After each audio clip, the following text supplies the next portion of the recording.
What's going on, everybody? Welcome to the Ango Show. I, of course, am Ango, and here on the Ango Show, I review live wrestling. And today, we are talking about AEW Dynamite. So hopefully everybody sits back and enjoys the show. I have a lot to say. Of course, I got my notes as always. If I seem like I'm in a better mood today, honestly, I really did enjoy AEW Dynamite. Very few things I actually didn't like. But for the most part, I think I enjoyed the show. So that is really cool. I hope everybody's having a great night tonight. Let's see who's in the chat. We're gonna interact with you guys as much as possible. I'm sorry I wasn't live for NXT last night. I actually went to the Tigers game. I never went to a Tigers game. Baseball, Detroit Tigers. So that was really cool. That was really fun. But I'm really excited. Honestly, Dynamite tonight was an interesting show. And I won't lie, I've been feeling kind of like shit lately. Not like a cold or anything, but yeah, just kind of, working a lot and doing a lot of stuff. And I feel like I just need a little bit of relaxation. So it was kind of cool to watch Dynamite tonight. Just kind of propped my head up and just sit back, relax, take my notes, enjoy the show. And yeah, there was a lot that I enjoyed. And there was a couple things I didn't like either. So we'll definitely talk about that. As always, we'll get to the stuff in the chat. Karina, Boom Squiggles, Tattoo Nick, Chester Franklin, Bobby Dalton, Nate Dogg, Albert Ponce, Steven, everybody, welcome to the show. Todd Crow, welcome. It's really cool seeing some familiar faces every time we do these shows. I really appreciate you guys stopping by and coming through. It's a very competitive spot to do these review shows, and I know you guys could spend your time doing other things. So I just want you guys to know I appreciate you guys stopping by. As always, I try to make it the most interactive show as possible. So tonight, I'll definitely try to get to all of your guys' questions as much as possible. And then, of course, if you guys want to leave super chats and all of that great stuff, you guys already know what to do. Chester says, are you a Tigers fan? I am a Tigers fan. I just never get to go to the games. That's really the big thing, is I never really get to go to the games because I've gone to Pistons games. I've gone to, obviously, wrestling events. I've gone to Lions games, Red Wings. I never go to Tigers games, and I don't know why. The Tigers tickets are very inexpensive. But I'll tell you guys, it was like 30 degrees plus with wind. I mean, it was cold in Detroit, but it was a very fun time. And that's why I didn't watch NXT, but it appeared that everybody had a lot of good things to say about NXT, which is awesome. So very, very cool stuff. Yeah.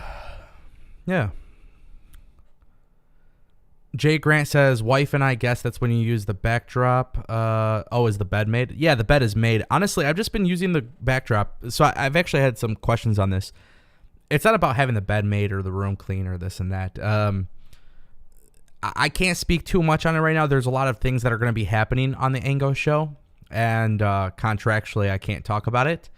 But there's very exciting things happening, and that comes with more support from you guys. So right now, I just kind of been trying different things until I can start doing that stuff. Once that stuff happens, you guys will see a whole different look, and yeah. So that's all I could pretty much say about it without giving it away. But thank you for stopping by, Jay Grant. Appreciate you. How did you guys feel about the show? Let me know in the chat. We'll try to get to as many comments as possible, as many questions, many comments. Again, as I said, I got my notes, and a lot of things I liked. There was maybe a couple things I didn't like, maybe a couple things I would do differently. And then, of course, as a fantasy booker, I'll definitely add some input on that final match, the main event match, because I feel like it was a great main event. I just feel like with that main event, I would do it a little bit differently. So. Albert Pons just dropped a $5 super chat. Ango Show invades Chicago through the forbidden door. # Sammy, Ty suck. And Britt and Jade will be a great feud down the road. Thank you, Albert, for the super chat, brother. Appreciate you. I think what we got to do is, I think we have to do a meet and greet for Chicago. That sounds really fun, honestly. I love Chicago, and I want to go to Chicago more often, with or without a wrestling trip being planned. But definitely that Forbidden Door pay-per-view, I feel like I have to go. That would be extremely fun. So I'll definitely try to organize something. I don't know exactly what we'll do, but it'd be really cool for everybody to get together, go grab some drinks and some food and hang out. So that's something we'll take a look at. Thank you, Albert, for your super chat. We just got another super chat from Sam Piboon. Sam says, for a $1.99 super chat, will Bret Hart show up next week on AEW Dynamite? I mean, look, Punk was wearing the black and pink. Next week we have FTR in a singles match, which is going to be the only time it ever happens, apparently. That is going to be a really, really freaking amazing match. I think what needs to happen is both of these guys have this match, and then after the match you might see some tension, right? So imagine this. We get Dax versus Cash in the ring. Both of them are wrestling. One of them has to win. After the match, you start to see some tension, and then boom, Bret Hart's music it hits. Then Bret Hart comes down the ramp, and he gets these guys to get it together, and next thing you know, he's the manager, right? That would be a really fun way to fantasy book it. That would be a really good way to actually book it. You want to bring in Bret Hart, then do it. I don't know if Bret Hart is actually coming to AEW. There's obviously been a lot of teases and a lot of things in the past. Plus, CM Punk is getting involved with that. So, yeah, I think Bret Hart definitely shows up in some capacity. I think you have to, especially with the Owen Hart Foundation. And what better way to do it, right? That match is a singles match for the Owen Hart Cup. So, I'm all for it.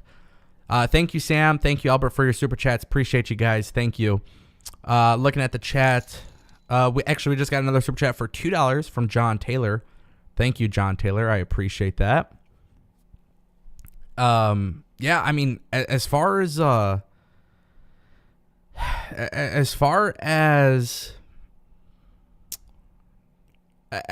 Dynamite tonight, honestly, I enjoyed the show.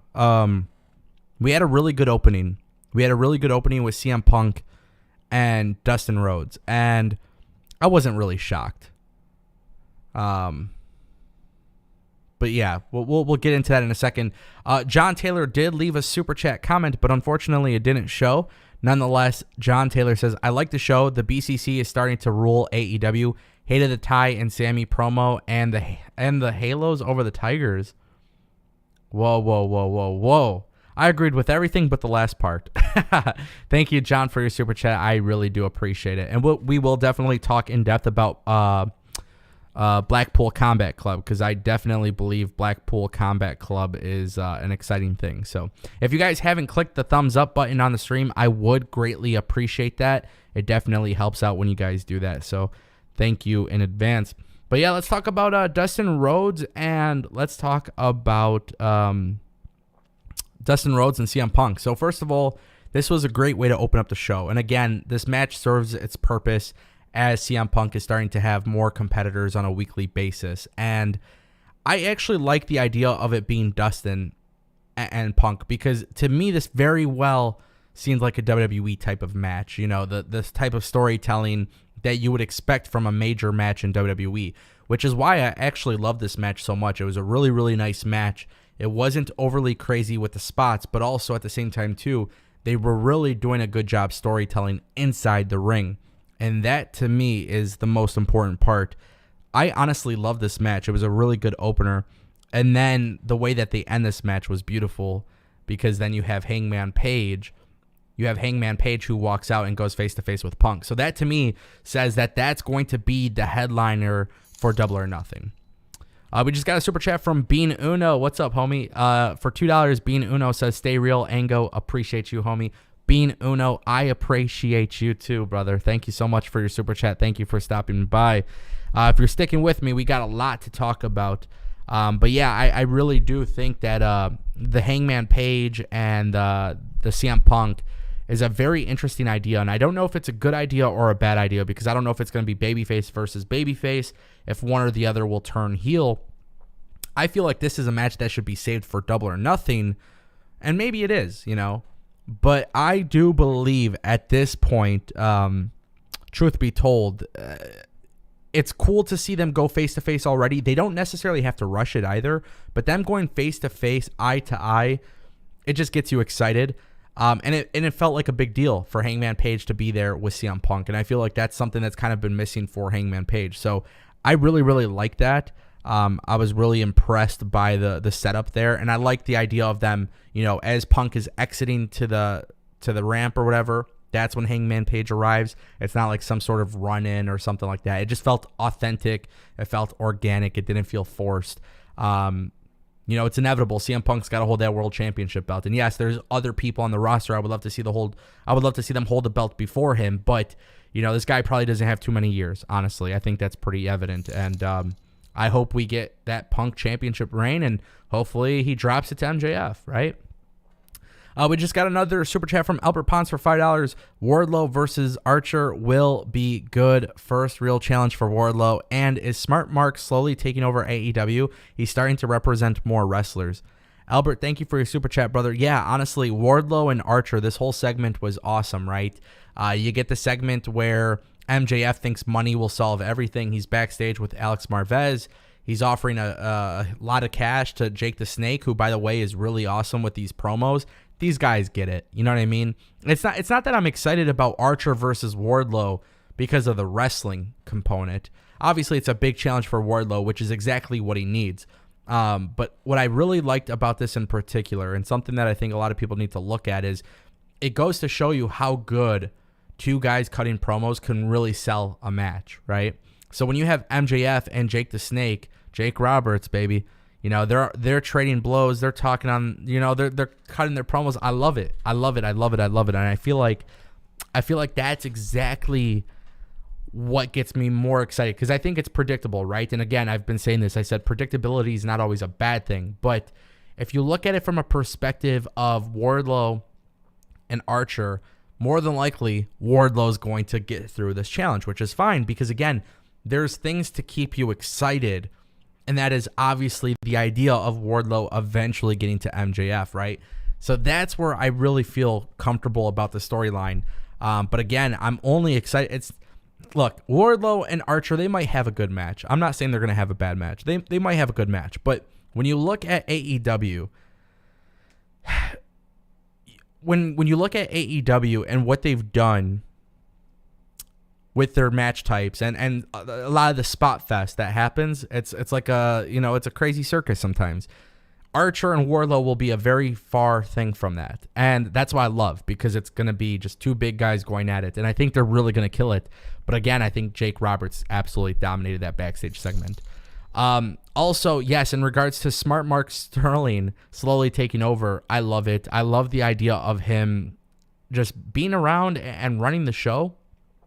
Honestly, when I think about it, I think he's running the show. Yeah, like he's got business ties to everybody. MJF, Jade, Tony Nese. Smart Mark Sterling. I'm a huge fan of managers in pro wrestling, and when you look at the old days of pro wrestling, managers were very instrumental in getting talent over. And in WWE, you don't see too many managers. Even in Impact, it's not a common thing. So For me personally, I just think it's a really cool thing that Mark Sterling is there.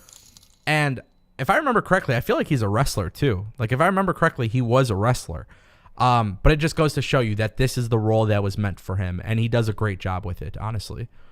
We got a couple more super chats. Thank you, Albert. Appreciate that. We got a super chat from Tattoo Nick.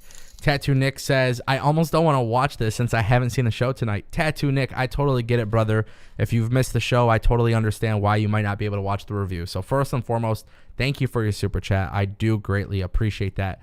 Secondly, what I want to say is you can always watch this on demand, right? This is on demand. There is a couple things that I've been thinking about doing as well for those who can't watch it live, whether it be audio only or, obviously the VOD. I'll figure that out at another time, but if you got to leave, you got to leave, brother. Either way, I appreciate you for stopping by and your support. It's definitely appreciated. Tattoo Nick's biggest competitor, Myra, just dropped a $5 super chat.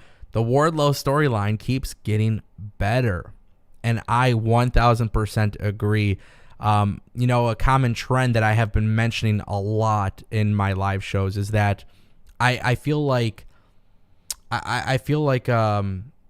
predictability, it's there. I think across the board right now, I think a lot of things are predictable. It's up to the companies to make us interested in seeing what happens the following week. I will be the first one to tell you guys, this is the first episode of AEW Dynamite in a while where I actually got excited to see next week. I'm even excited to watch Rampage, and I think that is absolutely important, and I feel like that's where they've done a fantastic job. You know what I mean? Yeah, very, very good stuff. The Wardlow storyline keeps getting better. They're adding small nuances too, right? Wardlow comes into the building, and Mark Sterling has the contract and says, hey, like, you got to follow the rules. Like, there's all this stuff. These guys got to handcuff you. Like, it's extra layers to it.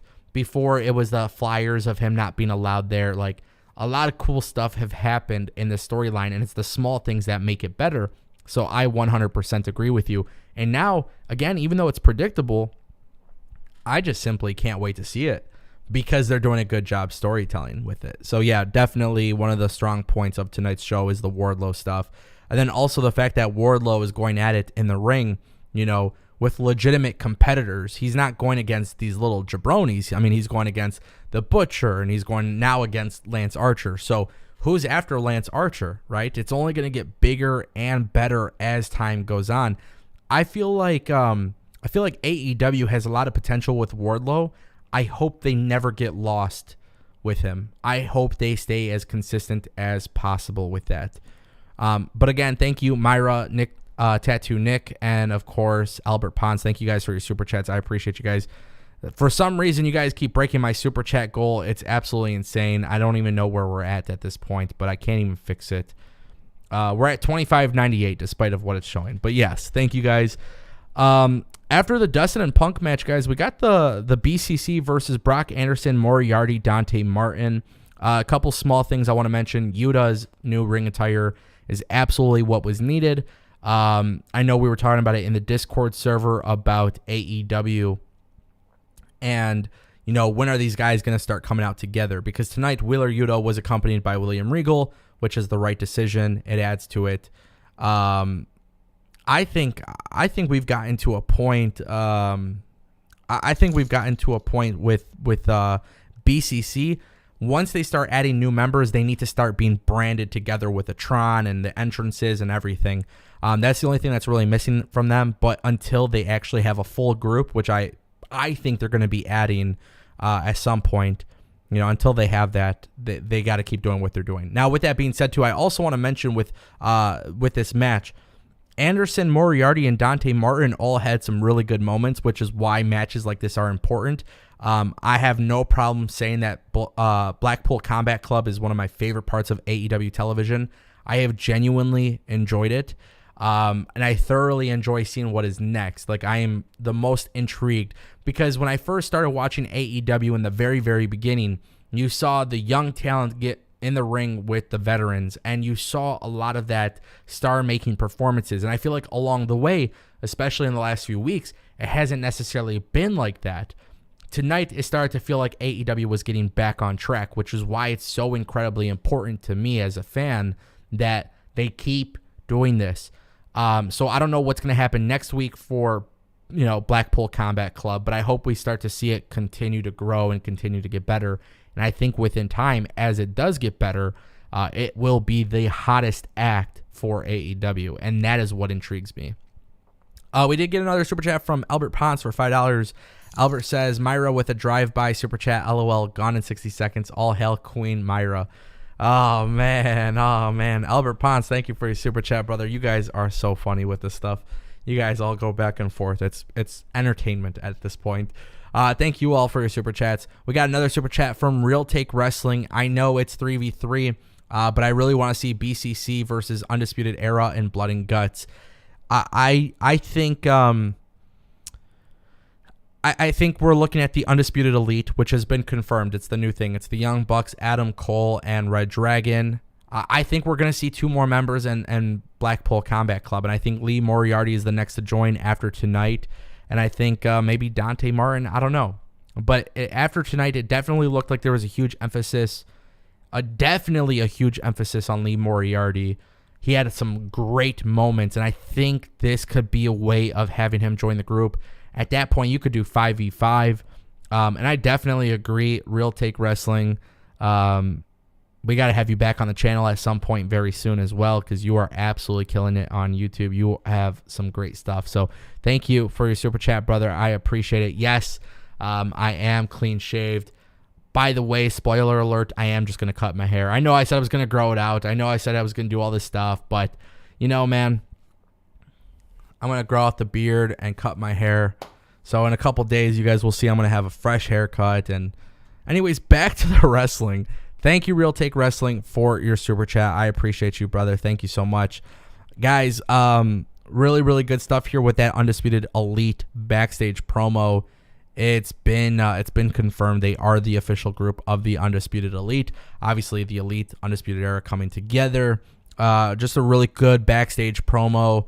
They're wearing all black. Kyle O'Reilly calls out the Young Bucks for not wearing their typical stuff.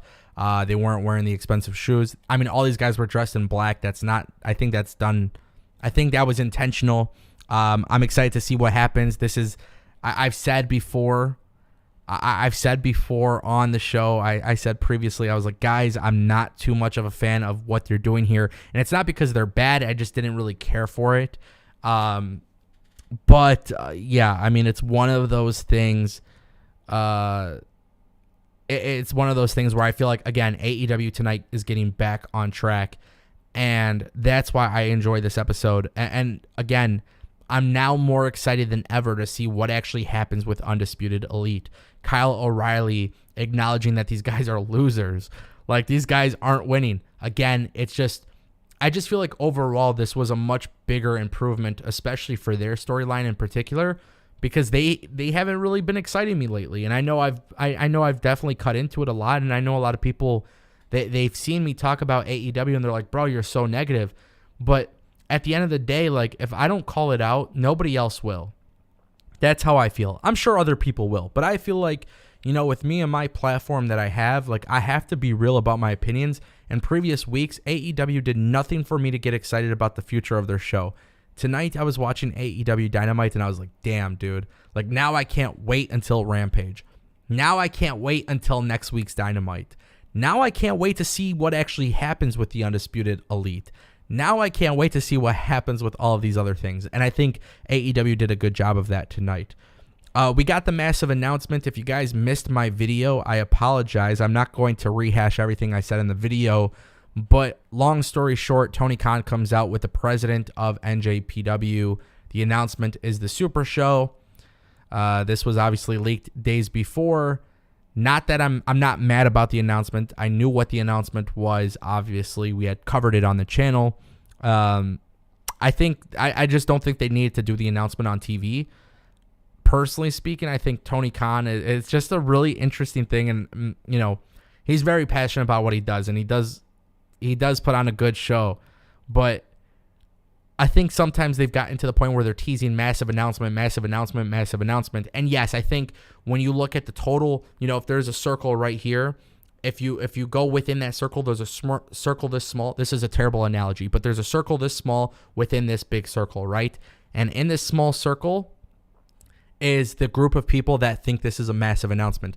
Then within everybody in that circle, not everybody does. Like, it's a good announcement, it's a big announcement, it's a fun announcement, it's awesome, I want to be there, but I don't know if it's a massive announcement. I don't know if it's that massive to absolutely everybody.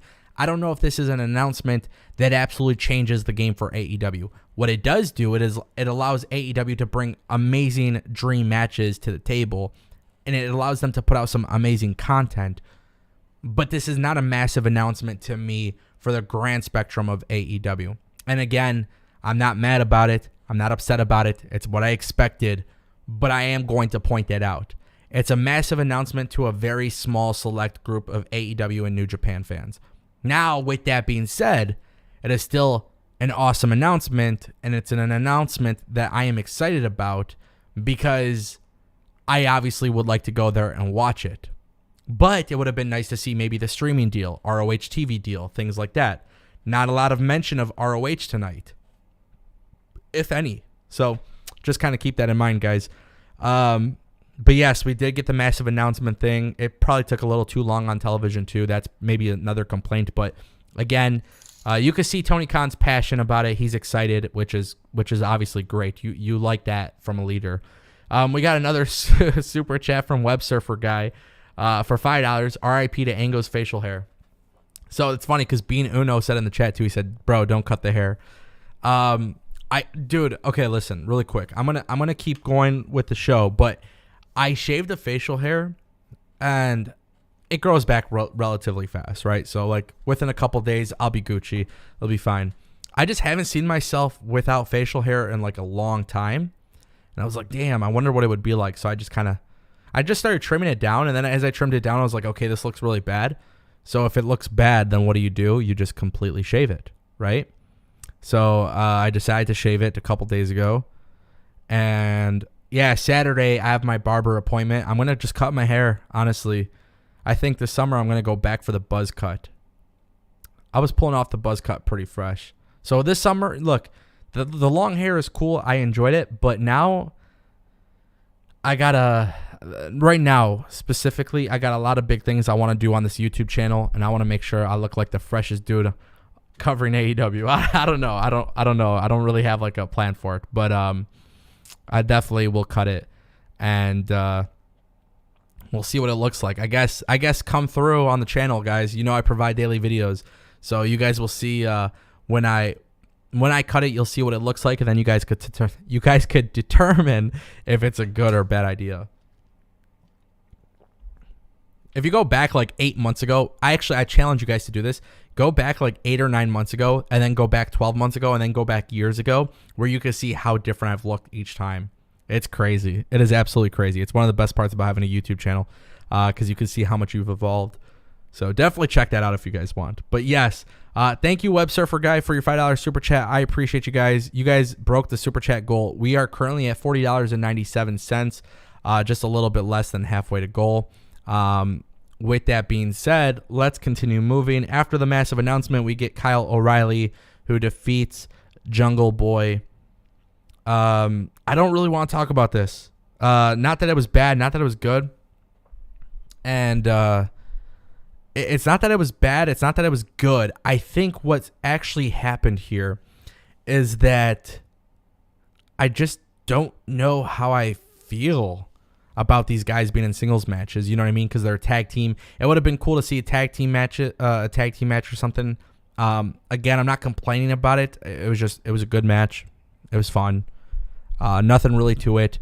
Christian teasing, but not necessarily teasing the heel turn. That's the thing I really got out of it. So that was cool. I do see a scenario in which Christian turns heel very soon. We just got a $10 super chat from Albert Ponce. I see the whole Undisputed Elite Bullet Club thing crossing promotions. As I said before, good or bad with this announcement, it feels like we see a match at the pay-per-view and viewing all of them. Yes, Albert Ponce, you are 100% correct. And the Bullet Club stuff has kind of lost its steam. You know what I mean? I definitely feel like it's lost its steam. And thankfully, Impact has been doing their best to try to keep it alive, which is good. But the Bullet Club has lost its steam ever since, Cole and everybody left, AJ left. Like, after so many great guys and talented people have left the Bullet Club, and, The pandemic definitely didn't help. The Bullet Club is not as popular as it once was. Now, that doesn't matter. As much as I say that doesn't matter. This audience who will be tuning in will absolutely love it.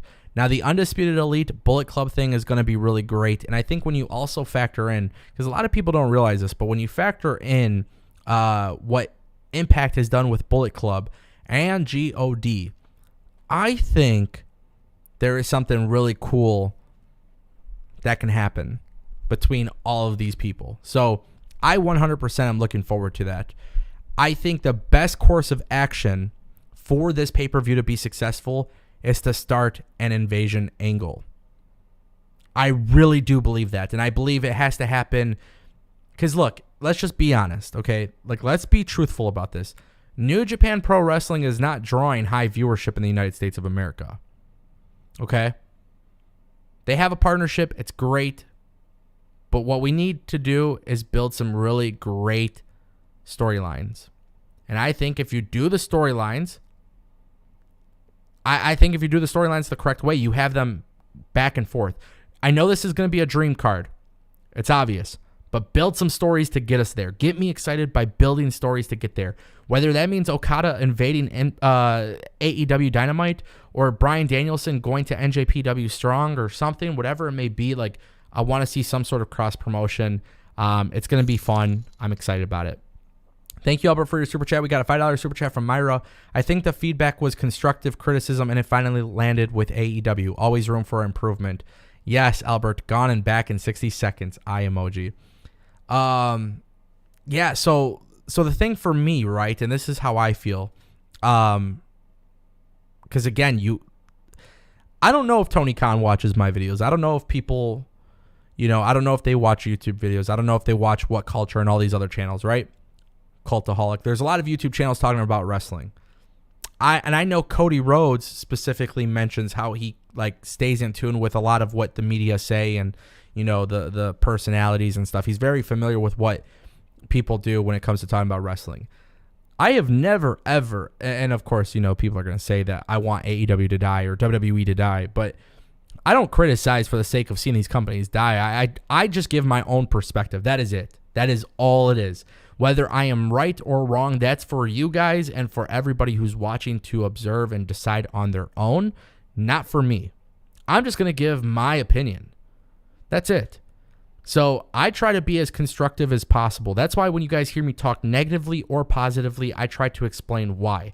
I typically will never just make a statement and then lay off of it. I try to explain why my perspective is like this. Now, if somebody from AEW, WWE, or somebody comes across my video and they are intrigued by what I have to say, that is awesome. Right? That's great. Amazing. My goal is to not only offer you guys my perspectives, but hey, if somebody's listening, that's great. And if they're not watching Ango, if they don't care what Ango has to say, that is completely fine too. But I do feel like Tony Khan tonight put on a show that actually mattered. And that is something that the last few nights of Dynamite didn't have. The last few times I watched AEW, it didn't feel like it mattered. It just felt like things were thrown in there, and that was bad. And I called it out. And this week, it didn't feel like that. Now, it's AEW's job to make sure every single week they keep us intrigued. It's a very difficult job, by the way. It's not an easy job, but that's their job. Just like WWE's job is to keep me excited about coming back every week, right? And I said yesterday, I chose to go to the Tigers game instead of watching NXT, but I thoroughly enjoy NXT. It doesn't mean I hate NXT. It just means I took something else as a little bit more of a priority. I kind of just wanted to go out and do something different, So again, it was a really, really cool thing. One thing about the NJPW and AEW Super Show, by the way, that people got to realize, we don't know if Stardom will be included, but there could be some opportunities there. Thank you, Myra, for your super chat. Thank you, Albert, for your super chat. Thank you, everybody. Web Surfer guy said in the chat, too, he said, is Ango doing a heel turn with a buzz cut this summer? It's definitely not a heel turn. Trust me, when you guys see the announcements that I'm about to make on this channel, it's babyface Ango. Myra just dropped another $5 super chat. What did The Undertaker say about perspective and reality? I think what you say lands well because you explain it and it makes sense. Keep it up. Thank you, Myra. I'm actually really not sure what The Undertaker says about reality and perspective, but what I have always said, specifically myself, is that perception is reality. So if you put on a show that is low quality, people are going to think you're low quality. If you put on a show that is incredibly high quality, people will think you're high quality. Sometimes there's mixed perception, but for the most part, what I have identified, at least in wrestling, is that if you can continue putting out good content, people will follow along. Whether it's NXT, SmackDown, Raw, Dynamite, whatever it may be, if you're putting out good content, people will follow along. And that's the perception, right? If people are talking highly about it, people think highly of it. If they're not talking highly about it, they're not going to be excited about it. They're not going to watch it. Right now, tonight, I felt like AEW was back on track. So again, just a good, solid episode. And there's definitely more to talk about. I was just excited, honestly. I felt like there was a lot of stuff that AEW did to get me excited. So Myra dropped another $10 super chat. NXT was fire. I'm officially invested in Legado del Fantasma and others too. Yeah, I mean, I went back and watched some clips here and there. My DVR didn't record it, so it was kind of bad. But from what I gathered with NXT, it was another episode to get people excited more about the future of what's happening. Obviously, some changes with certain wrestlers and stuff. I know people will complain about the name changes and stuff. That's not a relatively new thing. So, I mean, it is what it is. Legado del Fantasma is absolutely incredible. I pray that WWE gets it right with them on the main roster just because they're so enjoyable. And I don't want to make the same comparison to the whole Eddie Guerrero and Santos Escobar thing. I've seen people make this comparison, but what I will say is that WWE could very well have a top guy in him, and in a lot of ways, I think WWE needs to do it. Whether it's with the group or not, I don't know. I like them as a group in NXT, but I feel like Santos Escobar, to really reach the next level, would be to go to the main roster as a singles guy. And we'll definitely talk about that more on the next week's NXT live review show. Thank you again, Myra, for your super chat. Just to give you guys an update, because you guys broke my super chat thing. It doesn't work anymore. It says you guys donated $1 zillion. We are at 70.97 out of 100, so just kind of letting you guys know where we're at with that. Let's talk about it a little bit more. Anthony Henry jobs to Hook. Hook on TV is what I like to see. I like seeing emerging stars. I wish we can get some more Hook matches. They all kind of go the same. I don't really care. Again, repetition and just having Hook on TV is great. Everything about him, the way he's packaged, I think is just awesome. Anthony Henry is a talented individual. We saw him in Evolve. We saw him also in WWE. Not much. I don't know if AEW has plans for him, but this was obviously all about Hook. Danhausen comes out, tries to curse Hook, still can't do it. Danhausen gets in the ring with him with a mic, and they're going to be having a match. I don't know when this match will be taking place. I don't know if they confirmed it tonight. I can't necessarily remember. But the Danhausen and Hook thing, and I've said this before, it's not necessarily for me. And that's okay. I like both guys. I see why they're doing this storyline. I see exactly why people enjoy it. This to me is just like, as somebody who enjoys the 24/7 championship stuff, that's how I enjoy this. I look at this more as comedy than something serious. And maybe if I was going the route of booking Hook, maybe I would go the more serious route. So again, I'm not complaining about it. I get why people like it. I get why AEW is doing it. I just would have preferred that Hook was taken a little bit more serious. But again, I totally get it. It's probably going to be a good business decision because of the hardcore audience really loving Danhausen as well and Hook. So it gets my support, We got another super chat from John Taylor for $2. Hook is going to get a mouthful of teeth. I don't know what Hook is going to do. But what I will say is that people love Hook. And you know who they love more than Hook? They love Danhausen. And this is a good example of like internet memes coming to real life and being important to the show. Now, keep in mind, I've been covering AEW for a while. 10 months ago, AEW fans would not be acceptable with this. This is very much some like WWE type of comedy. Really, it really is when you think about it. But I think what people need to realize, and I think this is what people are starting to realize within wrestling. I think people are starting to realize that it's okay to have some of the dumb comedy and the silly stuff that doesn't necessarily make sense. And, Danhausen curses people. It's been a thing forever. But now that it's happening on Dynamite, it's like, it's fine, man. Like, just learn to laugh a little bit and whatever. Again, it's not must see. There's nothing about this that makes me feel like, oh my God, I got to watch Dynamite to see him curse Hook and whatever happens. But it's definitely one of those things you're going to enjoy when you watch it. So, yeah, definitely cool seeing that they're doing this. Let's get it out of the way and let's get back to both of them having a very serious career. Thank you, John Taylor, for your $2 super chat. Appreciate it. We get the Sammy Guevara segment with Tay Conti and Scorpio Sky, Ethan Page, Dan Lambert. This is really my negative stuff, man. I've been speaking very highly tonight, but if there's something for me to be negative about, it's Sammy Guevara. And I've enjoyed Sammy's work for a while. I feel like out of everybody who was considered one of those four pillars, right, one of those originals, you got Darby, MJF, Sammy Guevara, and I'm already starting to forget the fourth one for some reason. Was it Ricky Starks? I can't remember. No, it wasn't Ricky Starks. But you guys will probably jog my memory. But to me, I thought the Sammy Guevara stuff is just very forced. I feel like it's all happening so relatively quickly and it's just forced. And I think that's an issue that I have with it because everything else that AEW does, they typically do with a nice slow burn.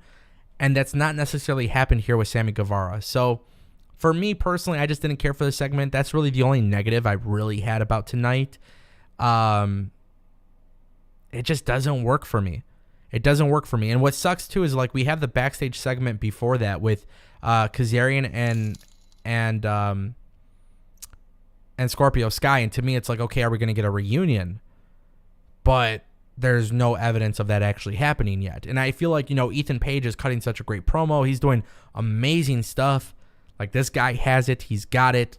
This is the type of stuff I want to see, but I don't want to see it with Tay Conti and Sammy Guevara. And it's not that I don't like Sammy Guevara or Tay Conti. I just feel like it's coming across forced. I feel like AEW should have just done a nice slow burn with it, and then it would have been more impactful. But now he's got 3 TNT championship reigns, and I feel like all of them happened so recently. It's just I can't really digest what they're trying to tell me with Sammy Guevara and his character.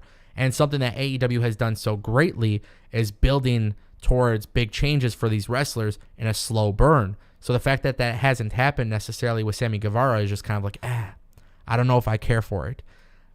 I think over time, I'll probably start to change my feelings on it. I think they do a great job of being cringy and making people hate them. But again, I just feel like it's almost forced. That's it. That's really the only thing that I have to say about that segment. Ethan Page is absolutely incredible on the mic. Dan Lambert delivered the biggest punchline that made everybody react. You either give Sky his rematch or I send these two men to give you the type of pounding your girlfriend dreams about. When Dan Lambert said that, obviously he got the reaction. Dan Lambert is the man. He knows how to work the crowd. He knows how to work people. He knows how to get a reaction. I don't know if I want to see Men of the Hour with Dan Lambert, but I imagine there is somebody on the AEW roster who would definitely benefit from having Dan Lambert as their guy. And the biggest plot twist would be Sammy Guevara, which would be so crazy. I don't even want to fantasy book that right now. Maybe that's time for another. Maybe we need to talk about that on another time. But that is something that's crossed my mind at some point is what if, Dan Lambert knows how to be hated and Sammy Guevara and Tay Conti right now are very hated. Why not do the biggest plot twist and make all three of them to come together? Maybe that could be something that's great. I don't know. But I'm curious to see the comments on that. I'll definitely be checking for that after the stream is over. We do get a ladder match for next week, by the way. So it's going to be a ladder match. I know some people are complaining, hey, they're starting to use these special matches often. I feel like a ladder match is fun. It's not that special of a stipulation. Tables matches, ladder matches, TLC matches, Extreme Rules, whatever you want to call them, no DQ. I'm all for them on television. It would be nice to see them actually more frequently. I imagine this match is going to go down with Ty Conti pushing the ladder or something, and then Sammy wins. Because obviously they're trying to get him over as the heel act. And that'll definitely draw a reaction for sure. So we did get a super chat from Albert Ponce for $5. Best part of AEW tonight minus and vignette. No Jericho appreciation of Friends. Crap. LOL. This is and Sammy and Ty Conti pairing don't work for me. Ethan needs a page. Yeah, Albert. I mean, look, like I've already said it before. I'm not really a big fan of the Jericho Appreciation Society stuff. I think what's important for me to mention about that is like with the JAS stuff. It's like I just want to see Jericho. It's not that it's bad. I just want to see Jericho do something at the top level without being in a faction. And for most of the time, most recently, we have seen Jericho be with. We've seen Jericho. We've seen Jericho, be in the faction, inner circle. Now this group, I just feel like they could do a little bit without it. Yeah. But definitely thank you for your super chat, Albert. I definitely agree. Ethan Page needs a push, without a doubt. And that TNT championship, I feel like in recent weeks, it just hasn't been as important. And one of the examples I've been using is the North American Championship in NXT. It just has a lot of meaning right now. And I want to see TNT championship get back to the point where it means a lot. And right now, it just doesn't seem like that's necessarily the case. I know they're trying, but there's just something about it that's not working for me. We get the Danielle Camella versus Britt Baker match. Obviously, they're in Britsburg. Amazing moment for Britt, hometown hero, coming out with the Steelers players. I enjoyed it. The best part about this is the post-match promo. We get the promo in which Britt Baker starts taking shots at some of the women in the division. She took shots at Toni Storm and Jade Cargill. Those are two really big feuds I would like to see. Britt Baker, it's so strange, man. She's a baby face in Pittsburgh. And I don't know if they're fully committed to her being a baby face on television. But if I'm AEW, that is what I would do. I would make her the number one baby face. For sure, I would make her the number one baby face. I feel like you have to make her the number one baby face. It doesn't make sense to me as a wrestling fan to not push Britt Baker as the baby face. She gets the reaction even as a heel. I know there's a lot of stuff that people are expecting because Adam Cole being the heel and whatnot. I would keep them separate for a bit.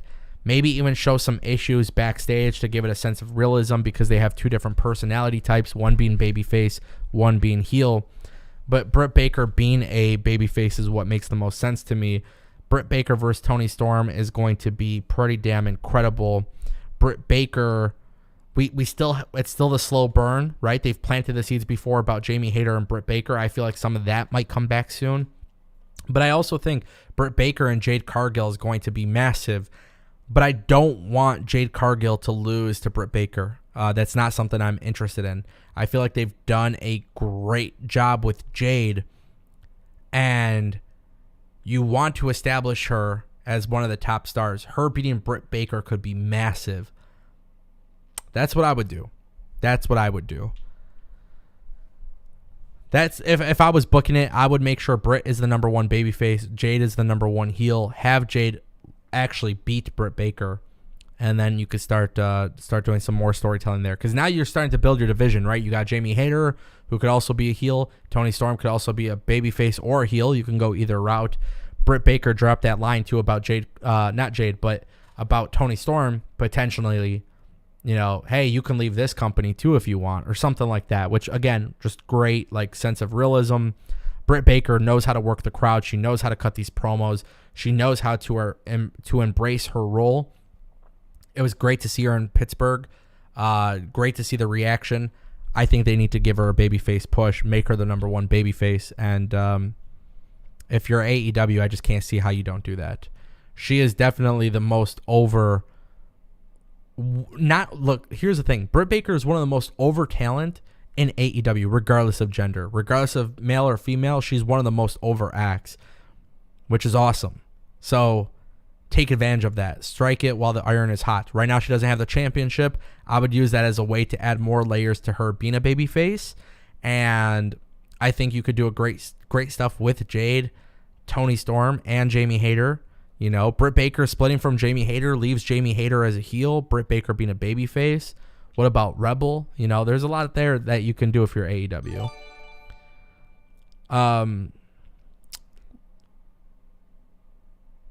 Looking at the chat, a lot of people talking about Miro. I agree. I'm excited for Miro. Albert says when Miro gets back, put the belt on him and let him reign supreme. If I'm Miro, I have him go for the world championship.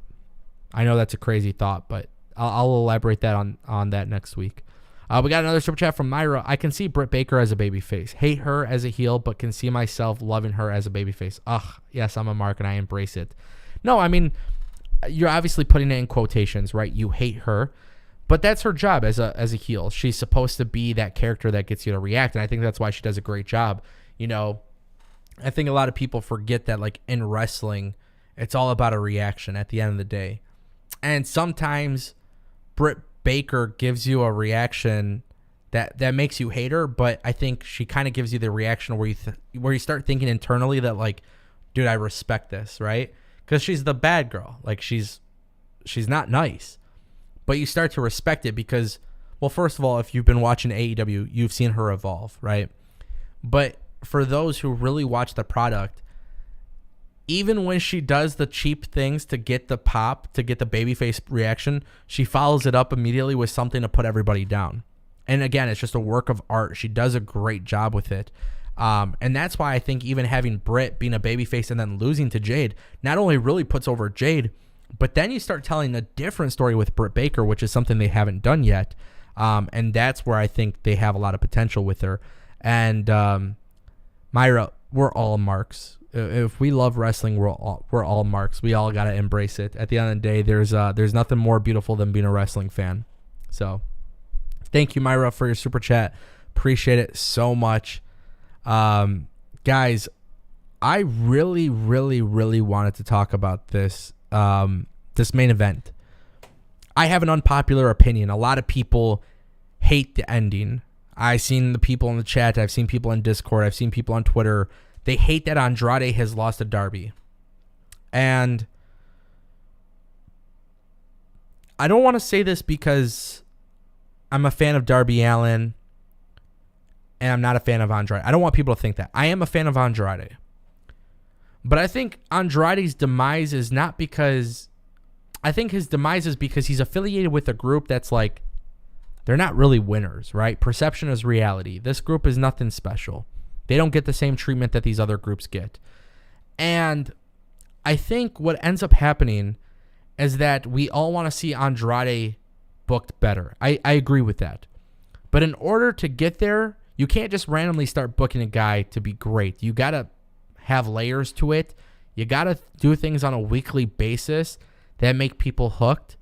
And tonight, seeing Andrade lose tells me that maybe the next move is Andrade breaking away from the group, including Jose. And I could very well see that being the case. I also want to point out that this match was exciting. You get your typical spots with AEW. It's expected. You get Sting jumping, doing crazy shit at 60-something years old. It's as expected. But I genuinely believe like this was a good main event match. Now, for those who don't like the outcome, this is one of those things where I would say, hey, just let it play out. Let it play out. And I know it's difficult. AEW fans are not willing to typically let things play out. That's such a general statement, but from the people I interact with by doing this show, it seems like a lot of people don't like letting things play out. Now, with that being said, let's fantasy book for a second. This is a very, very interesting fantasy booking scenario because it actually requires Darby Allin to lose. Now, it appears Darby and Sting versus the Hardys is something that they might be setting up. I don't know. But instead of having the Hardys come out after the match, instead of having Darby win the match, being that it's a coffin match, if I was fantasy booking this and I really, really, really wanted to change things up and get people excited and put Andrade over, what I would have done is actually have Andrade win. Clean as possible, right? You have Andrade win clean as possible. When Andrade puts Darby in the coffin, we don't see Darby Allin for a couple weeks, maybe even a month, until Darby Allin emerges as a darker character.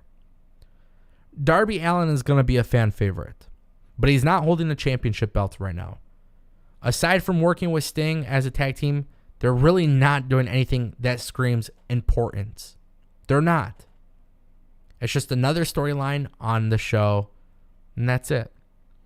So if I'm fantasy booking, what I would have done differently is actually have Darby Allin turn heel. Not tonight, but I would have had him lost the match. I would have had Andrade win the match, break away from AFO, and start building momentum as a singles competitor. No assistant, no manager, just Andrade. Because that's what you need to do. You need to start building Andrade. Because I do agree that he hasn't been booked well. I would then have Darby Allin leave TV for a while. Maybe start filming some vignettes. I'm a huge fan of vignettes. Maybe Darby's not answering the phone calls from Sting. Maybe he's not traveling with them on the road. You know, Darby Allin being put in the coffin could add layers for Darby to turn bad, and then Darby turning on Sting. Which, by the way, when I fantasy book this, I imagine Sting would then eventually put over Darby. But imagine that feud. I think timing is everything, and I think you can still do that at some point. But right now, since Darby's not chasing gold, Darby's not at the top of the card doing like the most important stuff on TV, yet he's still given TV time, right? He's still given a role, which he's doing good with. But this would make it feel a little bit more important. On the contrary, it also gets him away from Andrade. That whole storyline is done with. And then Andrade is building momentum as a singles guy. And then what do you know? You have Andrade, Ethan Page, Scorpio Sky, Sammy Guevara, all in the hunt for the TNT Championship. Maybe when Miro comes back, whatever it may be. That's what I would have done. But that, to me, is the way I would have fantasy booked it. And this is the issue that AEW has, is when you have so much talent and so many great people on your show, you got to find ways to make it all work. And it's not an easy task. You're not going to be 10 for 10. I agree with the idea of Darby beating Andrade, which again I said was the unpopular opinion. I actually did agree with it, but I do think it's important that people realize that you could have booked it differently. But obviously, in the way that I'm fantasy booking, it requires a massive change that is a little bit more well thought out. In my opinion, it would take a little bit more time to change plans, because they probably have plans right now. If I had to guess, Tony Khan has plans for what he's doing with them. This would have probably changed those plans. It's a huge alternative story, but that's what I would have done. We did get another super chat from Albert Pons for $5. Due to the similar promo styles, we need to fantasy book HOB, House of Black, versus Edge's faction. Both are great at promos, dark, and good work. Yeah, honestly, they are really awesome. I do like that they are. I mean, look, every dark faction is going to be like compared, right? Wyatt family, House of Black, like all of these factions are going to be compared to. But I genuinely believe that House of Black versus Edge's faction is like it's just a great fantasy for like promos and stuff like that. I think the wrestling would be off the chain because Damian Priest and Buddy Murphy could absolutely work. I think Malachi Black and Edge would be extremely interesting. But we don't know who the third member is of Edge's faction, and until they have that, I don't know. I don't know if we can fantasy book that just yet. But I do agree that is something that we'll probably have to do at some point. And please remind me, Albert, once we know the third member, I'll be happy to fantasy book that. I love fantasy booking. If you guys couldn't tell, fantasy booking is one of my favorite things to do on YouTube because I love talking about different insight. I've always wanted to work creative, and I think I just offer a different perspective. I'm not saying it's good or bad. I just think it's a different perspective, and I think it's going to I think it's just cool to hear different ideas, right? Fantasy booking is fantasy, so that's kind of the point of it. But overall, it was a great episode. You know what I mean? Like, I was actually pretty impressed tonight. It wasn't perfect. it wasn't perfect by any means, but I feel like there was way more good that outweighed the bad. I did have one complaint tonight. One little complaint. It's not really a complaint. It's a giant complaint, actually.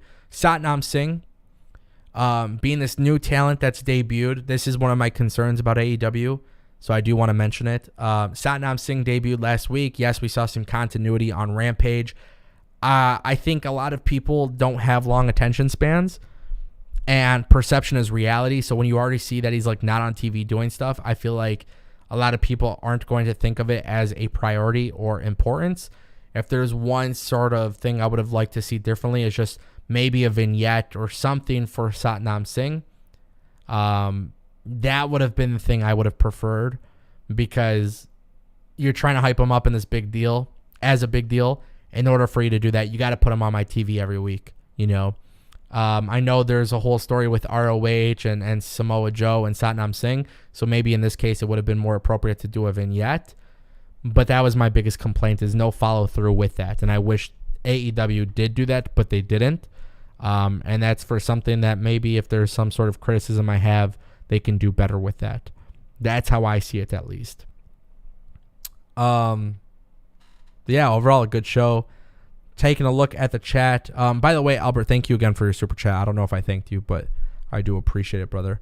You guys did break the super chat thing, which is crazy. We're at 87.97, so we're almost at the 100. A lot of people in the chat joining in. Adam from Bama says, usually a gimmick match ends a rivalry. It should end the storyline. It should, right? And the idea is that you want to have that's why I was fantasy booking the idea of, hey, you have Andrade win, Darby Allin goes away, comes back as a heel. It ends the storyline. It gives Andrade some momentum, and it leads to something better for Darby being repackaged a bit. So that's why I mentioned that. Chester says, would you like to see Bray Wyatt and AEW joining Dark Order, have them as a heel against House of Black? No. Dark Order to me has already been perceived as a gimmick, as a joke at times. I think you could tell the story of Bray Wyatt getting them to become dark characters, but at this point, based on what we've seen from Being the Elite and all of these vlogs and stuff, I just don't think it would make sense. In the past, I would have liked it, but I think so much time has gone where it just doesn't make sense anymore. Web Surfer Guy just dropped a super chat for $7.03. Do you think we'll ever see the return of the exploding barbed wire death match? That is a really good question. I think at some point we will. I also hope it's part of the video game. But I do think it's important that AEW, if they do it, is 100% keen on making sure it's perfect. Like, they got to be like 1,000,000%, like right on the money. Like, they cannot bullshit. Like, AEW has to really do well with that. If they don't do well with that, I don't know if it's something that I want to see. Like, if they can't make it right, if they can't close the show the right way, if they can't, that death match was a very big blemish for AEW. And so far they haven't done it again. So the only way I would be happy with that is if they do it right. If they can't do it right, I'm not necessarily interested in it. That match, literally, when I say it was a blemish for AEW, it was a blemish. It definitely made AEW not look good. It made, and again, it's not AEW's fault. It's just the freaking way things go. But it was not a good look. And then the worst part about it was the commentary, and Eddie Kingston and everybody tried to make it look good, and they tried their best. It was just a big botch. And in the grand scale of things, it didn't really impact AEW, but it's a very big blemish that, like, unfortunately, that should have been a moment that is left in the history books for AEW as a very big moment.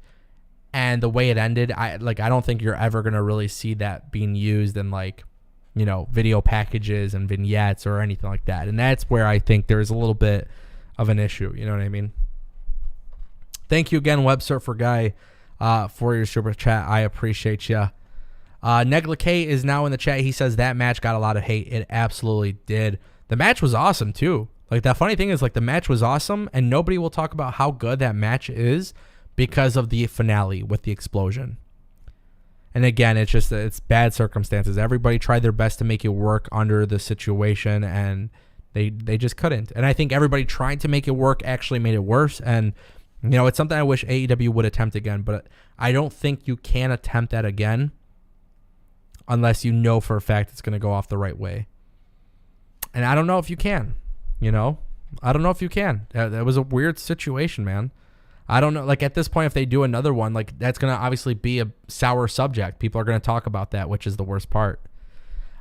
Chester Franklin Jr. says, Ango, how about an invasion from New Japan to AEW in upcoming months until the Super Show? Yeah, I actually touched on that a little bit earlier. I think there needs to be an invasion both ways. I think, it's an announcement that caters to the very, very, very hardcore audience. There's a lot of people who may be watching AEW and they don't know who Okada is. They might not know who Ishii is. They might not know who Tanahashi is. You got to introduce them to the audience. And I think you should invade both ways. I think AEW should also show up at NJPW Strong. I think that would be a really good idea. You got to make it a big deal. You got to build storylines. Build storylines for this event. I do not want to see something a week prior. I want to see something in advance that will get people excited about the pay-per-view. Boom Squiggles says, would you be interested in Andrade being an ROH? No, I wouldn't. To me, I would look at that as a failure. I would look at that as a failure if they put him in ROH, because they hyped him up in AEW as a big signing, and since he's been in AEW, he hasn't done anything good. You know what I mean? So no, I would not be interested in Andrade going to ROH. What I would be interested in is Andrade being given momentum and then being put in prominent storylines that seem very, very important to the show. That's what I would prefer. Negla K says, Ango, do you agree with what Vince Russo said about Raw? Negla K, I am not sure of what comments Vince Russo said about Raw. I haven't tuned into anything like that. If you want to clarify or maybe put in the chat, I'll definitely give you my thoughts. Nate TV says, do we see Kenny Omega back at that time? That's a great question. I feel like you almost have to have Kenny Omega on that show. Jay White versus Kenny Omega to me would be money. In a lot of ways they've been compared. In a lot of ways they've been spoken about in the same bubble. And I would love to see them set that up, but I don't know if they would. I don't know if I would love to see Kenny not be part of that show. I think Kenny would be a very big factor in that show. You would have to. There's history there. You know what I mean? And Jay White is teasing something big with the Bullet Club. Like, you got to do it the right way, man. Don't give me dream matches. Give me great storylines that result in dream matches.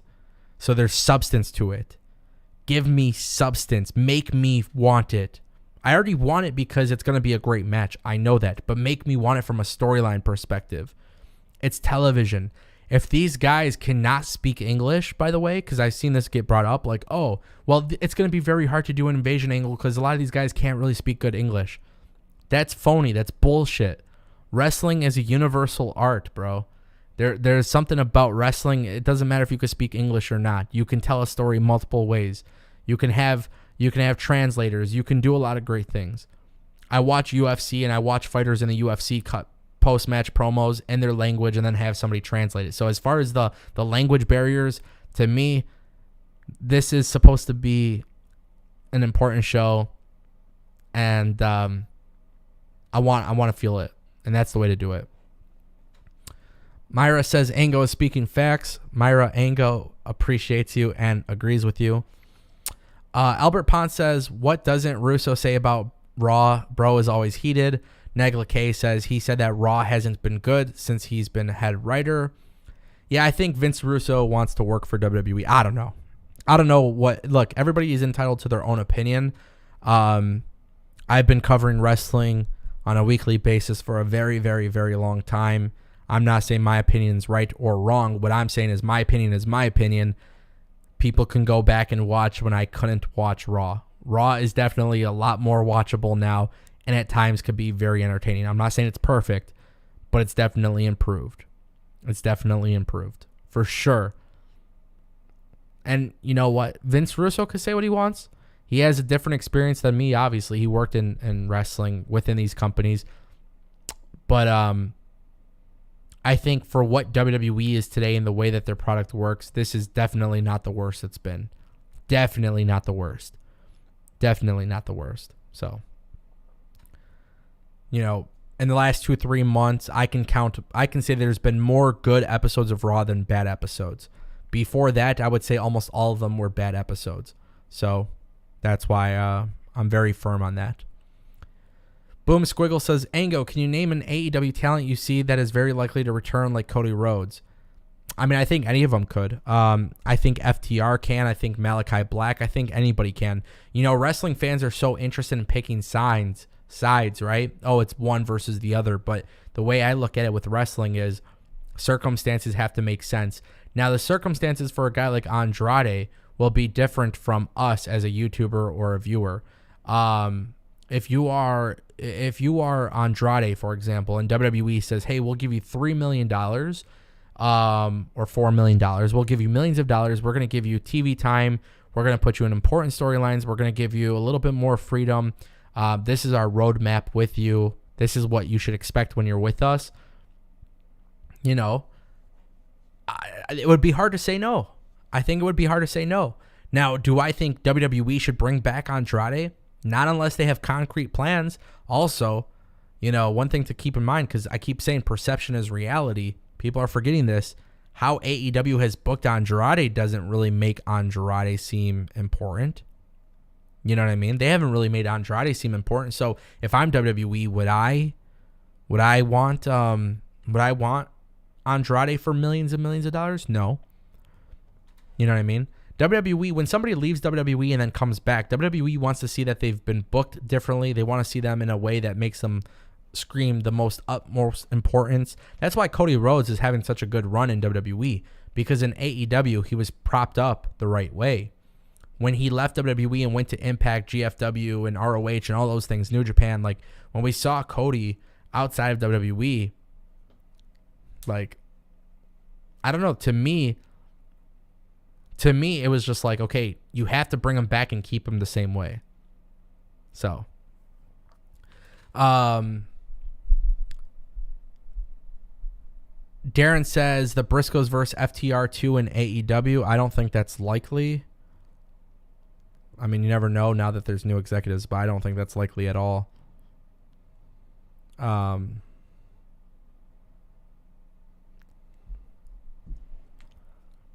Adam from Bama says it's definitely died down. I think it just depends on how they book them. In regards to Cody, the Cody hype has not died down whatsoever. So,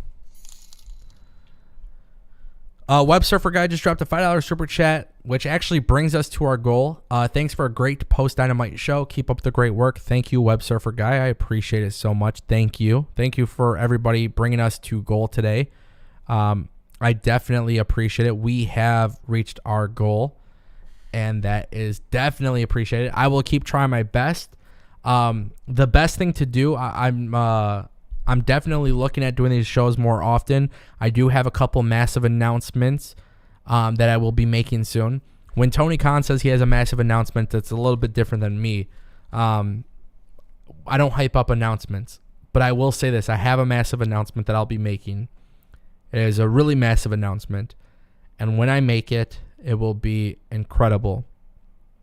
No, I am not all elite. I know that was already asked of me in the Discord. No, I'm not all elite. No, I am not all entertainment. When I can talk about it, I can talk about it, and we will talk about it at some point in the near future. But the reason why I bring that up is because I don't necessarily make videos for my major announcements or anything like that. What I would say is that stay tuned in the Discord and Twitter, of course. Mundo says it's dead. Only reason Cody looks great because WWE's been overhyping everything on Cody. Yep, that's what they're supposed to do. Yeah, they're definitely supposed to overhype Cody. Just like AEW was supposed to overhype Bryan Danielson, they were supposed to overhype CM Punk. That is what you do when you make massive signings. You can be against WWE and AEW, But if you bring in a debut and then don't put them on TV, then count me out from watching your product. If AEW debuted Bryan Danielson and then was like, hey, we're not putting you on TV for a couple of weeks, like, I would not be watching that shit. You always got to take advantage of it. Take advantage of it. People are excited. People are talking. Definitely take advantage of it. Darren says, you're going to TikTok. I'm already on TikTok. That's not the massive announcement. The TikTok link is in the description down below. We're getting big views on TikTok, by the way. So if you guys want to follow me on there, I do not do these like stupid dances. What I do is post my clips. Woo! Let's see. Ango is Tony Khan's little brother? No, that's not my announcement. No. Adam from Bama says Ango signed exclusive to Spotify. No. Guys, don't do this. Join the Discord and we'll talk about it soon. We'll definitely do it soon. We'll give you guys the announcement as soon as I can. If you're not in the Discord server.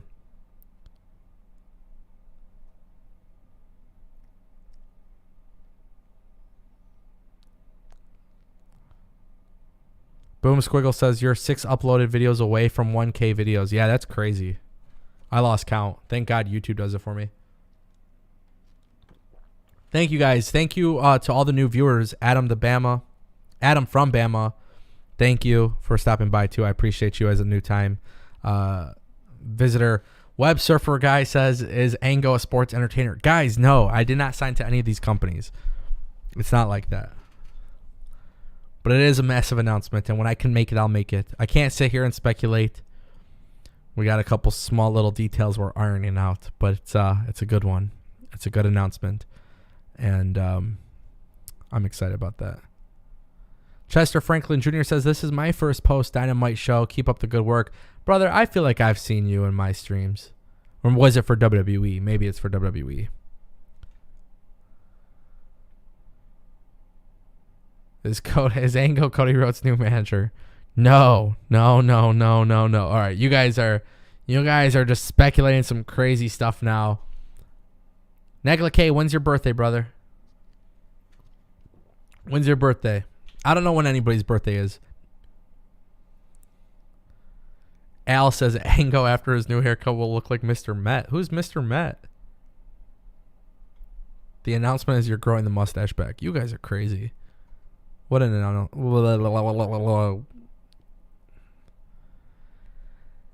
Adam from Bama. Interesting stuff you just said. Moving on. Wow, you guys are something else.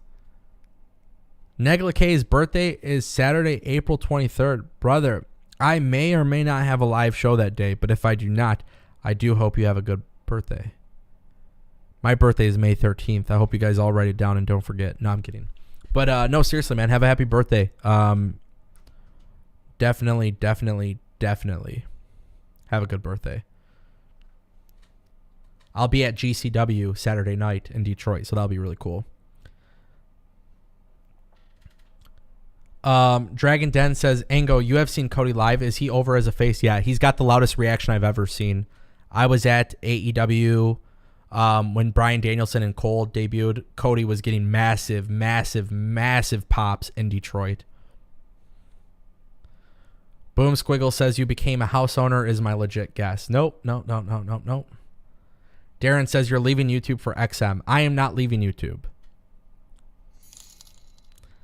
Myra just dropped a $5 super chat. Happy birthday, Negla K. Oh my God.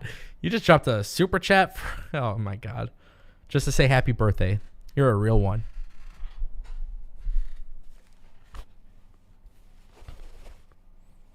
We're cutting it. Definitely being cut, my friends.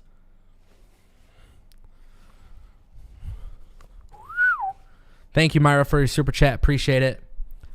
No, I am not leaving YouTube for XM. I'm not leaving YouTube. Albert Pond says, Ango is getting a TV deal before ROH. Stop it, you guys. You guys are a little too much with this. All right. With that being said, we are going to call it a night. It was a very fun live stream. Very, very good stuff tonight from AEW. Again, not a lot to complain about. Overall, a pretty good show. Overall, some things I would change, but for the most part, a great episode. Everybody here is going wild in the chat, speculating. No, this is not about interviews. No, I'm not rebranding the channel.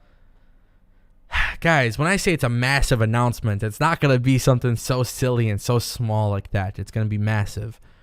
And I will announce it when the time is right. When I get the clearance, when the dotted line is signed, officially, the small little things, we'll discuss it. But with that being said, I want to say thank you guys to everybody who has stopped by, everybody who has left a super chat.